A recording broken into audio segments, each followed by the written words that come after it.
So I turned to Instagram and asked my followers, how much water do you drink per day? And the results were slightly surprising. Funnily enough, a majority of people drink 1 litre or less. And this one individual hydrates in a very unusual way. But let's dive in. Now, a very renowned researcher within the field of water, known as Dr. Batman, he said that they are not sick, they are thirsty, highlighting the pivotal role of water that it has on our well-being. But then the question to ask is, what is dehydration in the first place? Dehydration is basically when you are losing more water than you're actually taking in. So when you have that imbalance, then that means you are dehydrated. Now, you have a variety of different ways to actually lose water, such as sweating, breathing, urinating. But your job is to actually top up on that water loss. Now the question is, how do I even know that I am dehydrated? Well, PUP. Pressure, urine, pinch. These are 3 things that you can do right now in your own home to assess your levels of dehydration. Pressure. Apply pressure to your fingernail and hold down for 5 seconds, then let go, and then see how quickly your color actually returns. Now, if it takes more than 5 seconds for your fingernail to return to its pinkish red look, then chances are that you may be dehydrated. Now, doctors tend to use this finger pressure test to assess for blood flow and also dehydration. Urine. Now, urine color tends to be this lightish yellow color. Now, if you are dehydrated, then the urine color will be a much darker yellow. However, you must consider that if you are on certain medications, then your urine color can differ. So at this point, if you are concerned, then consult with a doctor. Pinch. Pinch this portion of your skin on your finger and hold for 3 seconds. And when you let go, what should happen is the skin should go back to its normal shape. But if you're dehydrated, then what will happen is you form this tent-like structure, and then your skin will take time for it to go back to its normal shape. This is one of the other signs of dehydration. However, if we look at the implications of what happens when we don't drink enough water, maybe that might trigger something within us, and hopefully we start to appreciate water a lot more. Now, research says that a simple 2% loss of water can lead to a cognitive decline. So throughout the day, if you're not topping up on that water, chances are that you will reach that 2% level of dehydration, and that can lead to a cognitive decline, and your concentration levels will soon begin to dip. Not only that, but dehydration can also weaken the endothelium, which is basically this lining around your blood vessels, and impact its ability to constrict and dilate, which almost has parallel effects to smoking. As we delve deeper into culture, we find that Arabian desert nomads are surviving on minimal water but still efficiently hydrating themselves. Well, it's quite simple. Hydrating is not just all about water. It's about other ways of actually hydrating yourself.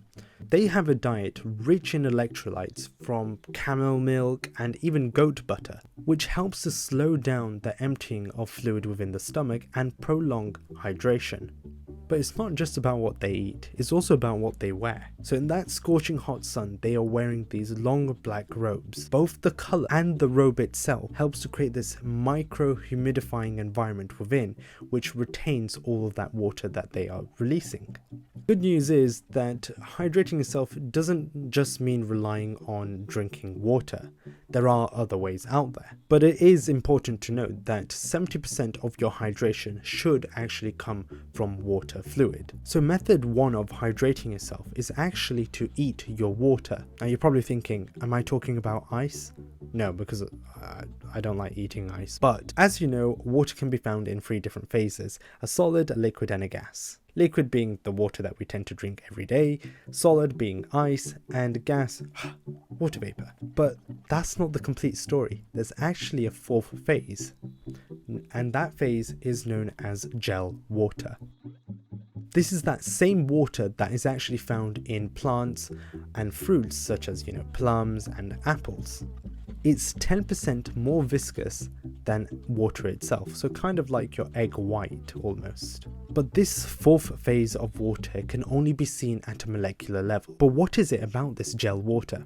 Well, it has a greater effect of hydrating, meaning that having less of water that's in its gel phase can be still quite hydrating.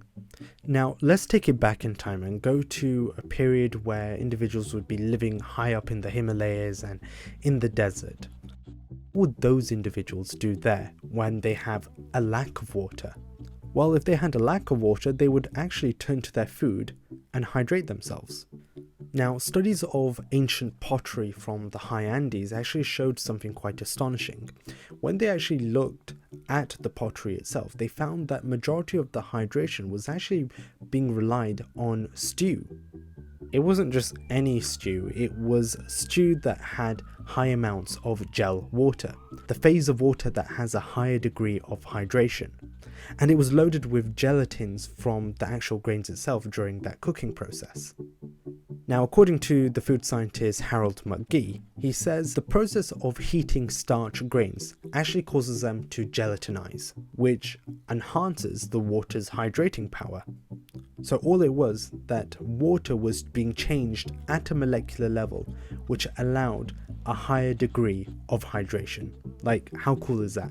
Now, fast forward to today, understanding the benefits of gel water can completely change your hydration routine. And you've got to understand that gel water is actually found in all different plants, from fruit to vegetables. So actually you're having it without even knowing it. Well, now you know. So to simply put it, eat your fruit and veg. So what is the second method? Well, first of all, we need to understand, how does water even get to go to the places where it needs to go? You know, like you drink water, how does it just suddenly go into all the cells? Other than osmosis, which is the actual process. But what thing actually helps to actually allow the water to even get to those places? It's this thing called fascia, which is basically this nice cling film like structure that surrounds our body and organs, and you'll find it underneath your skin. Obviously you can't see it, but it's deep underneath. So imagine your body or your organs like a sandwich, right? What do you do to that sandwich? Well, other than eat it, you wrap it up in cling film, and that cling film is exactly what fascia is. That's what we thought it was, and it's not just a protective layer. Until 2005, this French surgeon was doing this hand surgery, and what he had done was he had clipped off the blood vessels, and so there was no blood running through underneath the skin, and he put this camera underneath, and what he found was something slightly spectacular. Whilst he was expecting, blood to be there, he found on the fascia this mesh-like structure, and it was pulsating and it was moving. This was water. So it turns out that our fascia is one of the main transfer systems for water. So it turns out every time you move, you're actually making the fascia actually contract and then relax, allowing that water to be moved about, almost like a sponge. So when you squeeze it and then let go. So when you squeeze a sponge, you let all the water out, but when you let go, it reabsorbs all the water. How cool is that? So how can we use this to hydrate ourselves? Well, it's simple. Micro movements. Simple things like this or like this can hydrate ourselves. It's not just about, the joints and becoming a little bit more flexible. It's actually hydrating us as we speak. That fascia is being squeezed with all its water, and then it's releasing it into our cells. So the next time you are studying for long hours, sat down, just start doing a little bit of movement, and even on a plane as well. And they even suggest to move your hands and feet about on the plane. So now you know 2 different ways of actually hydrating yourself without actually drinking water. The first being eating your fruit and veg, which contains gel water, which also has a higher hydrating effect. And then the other way is simple micro movements, which allows the twisting of your fascia to help hydrate your cells. Hopefully you found this video helpful, and if you did, please do share it and then comment down below on what your thoughts are. And like I always say, stay happy and keep smiling. Stay hydrated.